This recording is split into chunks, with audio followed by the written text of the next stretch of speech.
হরে কৃষ্ণ কৃষ্ণ কৃষ্ণ হরে হরে। তো ভক্তবৃন্দগণ, আজকের ভিডিওটি রয়েছে আজ 11 ডিসেম্বর বুধবার পালিত হচ্ছে গীতা জয়ন্তী অর্থাৎ মোক্ষদা একাদশী ব্রত। এই মোক্ষদা একাদশী ব্রতটি অত্যন্ত মাহাত্ম্যপূর্ণ এবং এই একাদশী তিথিটি হলো বছরের শেষ একাদশী। তাই প্রত্যেক হিন্দু ধর্মের মানুষদের উচিত এই একাদশীটি পালন করা। শ্রীকৃষ্ণের ভক্তরা অবশ্যই এই একাদশীটি মনোযোগ সহকারে পালন করবেন, আর অবশ্যই আজকের দিনে একটি বার হলেও শ্রবণ করবেন আজকের এই মোক্ষদা একাদশীর ব্রত কথাটি। এতে আপনাদের ব্রতটি সম্পূর্ণ হবে এবং এর সমস্ত ফল আপনারা লাভ করতে পারবেন। তাই মনোযোগ সহকারে ভক্তি সহকারে অবশ্যই শেষ পর্যন্ত শ্রবণ করুন আজকের ব্রত কথাটি। অবশ্যই মনোযোগ সহকারে শেষ পর্যন্ত শ্রবণ করবেন, নয়তো অর্ধজ্ঞান বিনাশের কারণ হতে পারে। অর্থাৎ অর্ধেক ব্রত কথা শ্রবণ করলে পাপ এবং বিনাশ হতে পারে আপনার জীবনের। তাই শ্রীকৃষ্ণের নাম নিয়ে ভক্তি ভালোবাসা শ্রদ্ধার সাথে শুরু করছি আজকের ভিডিওটি। শুরু করার আগে অনুরোধ করব, ভিডিওটিকে ভালো লাগলে অবশ্যই কমেন্টে ভক্তি ভালোবাসা শ্রদ্ধার সাথে জয় শ্রীকৃষ্ণের জয় লিখে দিতে বলবেন না।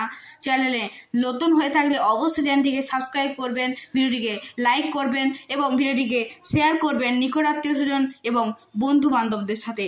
শুরু করছি মোক্ষদা একাদশীর ব্রত কথা। ভগবান যুধিষ্ঠির শ্রীকৃষ্ণকে জিজ্ঞাসা করলেন, হে প্রভু, হে জগতের নাথ, হে অনাথের নাথ, হে প্রভুর প্রভু, আপনাকে আজকে আমি মার্গশীর্ষ মাসের অর্থাৎ অগ্রহায়ণী মাসের শেষ একাদশী কী নামে পরিচিত এবং এই একাদশীর মাহাত্ম্য বা কী রয়েছে সেই বিষয়ে জিজ্ঞাসা করব। হে প্রভু, দয়া করে এই সম্বন্ধে আমাকে জানান, এতে আমি এই একাদশীর ব্রত সম্পর্কে অবগত হব। ভগবান শ্রীবিষ্ণু উত্তর দিলেন, হে শিষ্য যুধিষ্ঠির, তুমি জগতের কল্যাণ এবং মঙ্গলে সঠিক প্রশ্নই করেছ। অগ্রহায়ণ মাসের শেষ একাদশী অর্থাৎ মার্গশীর্ষ মাসের একাদশী মোক্ষদা নামে পরিচিত। এই মোক্ষদা একাদশীর বিশেষ মাহাত্ম্য রয়েছে। এই মোক্ষদা একাদশী জগতে সমস্ত পাপ বিনাশ করে এবং ভক্তদেরকে মঙ্গল প্রদান করে এবং মুক্তি অর্থাৎ নির্বাণ লাভ করায়।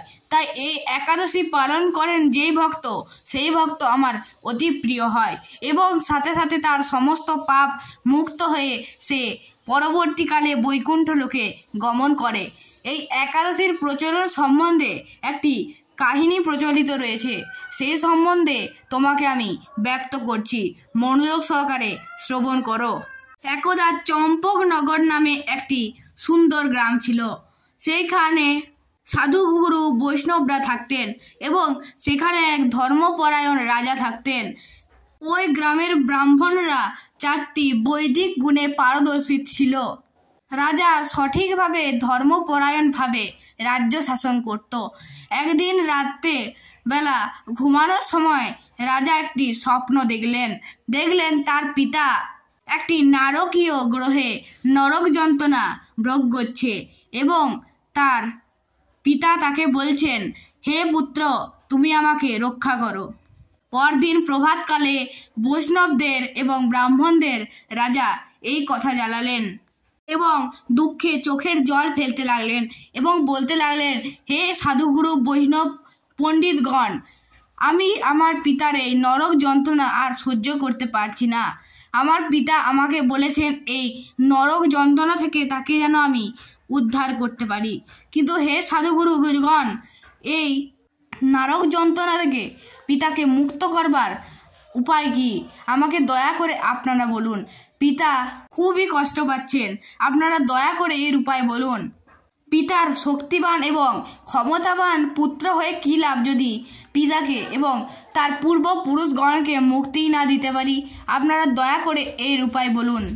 তখন পণ্ডিত শ্রেষ্ঠগণ এবং বৈষ্ণবগণ বললেন, হে রাজা, আপনি মহান ঋষি পার্বত মুনির কাছে যান।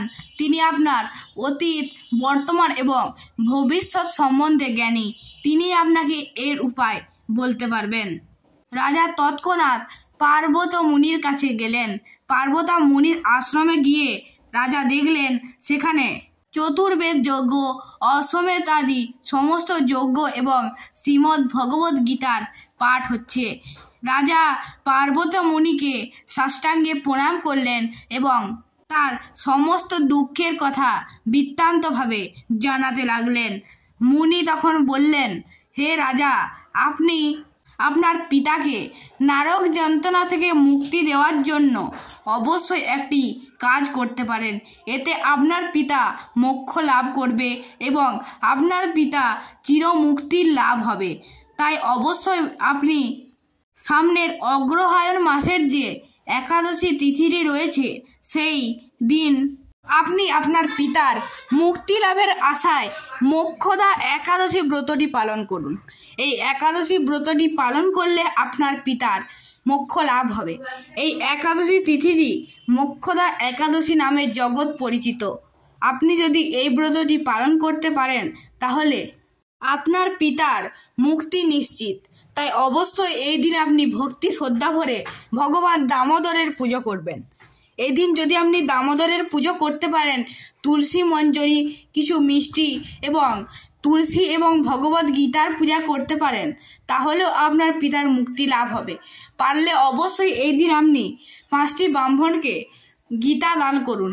এতে আপনার জীবনে চরম সুখ শান্তি সমৃদ্ধি নেমে আসবে, সাথে আপনার পিতা নরক যন্ত্রণা থেকে চিরমুক্তি পাবে। সেই থেকে এই অগ্রহায়ণী একাদশী অর্থাৎ মার্গশীর্ষ একাদশী অর্থাৎ মোক্ষদা একাদশী ব্রতের প্রচলিত হলো। শ্রীকৃষ্ণ যুধিষ্ঠিরকে বললেন, হে যুধিষ্ঠির, আজও আমার অগণিত ভক্তগণ এই মোক্ষদা একাদশী ব্রত অবিরত পালন করে চলেছে এবং ভগবান দামোদর অর্থাৎ আমারই এক রূপের আশীর্বাদ অনবরত লাভ করে চলেছে। এই দিনটি গীতা জয়ন্তী নামেও পরিচিত, কারণ এই দিনে আমি অর্জুনকে গীতার উপদেশ প্রদান করেছিলাম। যারা এই দিনটিতে গীতা জয়ন্তী পালন করেন এবং 5টি ব্রাহ্মণকে গীতা প্রদান করেন, তাদেরও মঙ্গল হয়। এই দিন আমার সাথে সাথে শ্রীমদ্ ভগবদ্ গীতারও পূজা অর্চনা করা উচিত। এই বলে ভগবান শ্রীবিষ্ণু তার মোক্ষদা একাদশী অর্থাৎ মার্গশীর্ষ মাসের সর্বশেষ একাদশী ব্রত কথাটি শেষ করলেন। জয় শ্রীকৃষ্ণ। রাধে রাধে।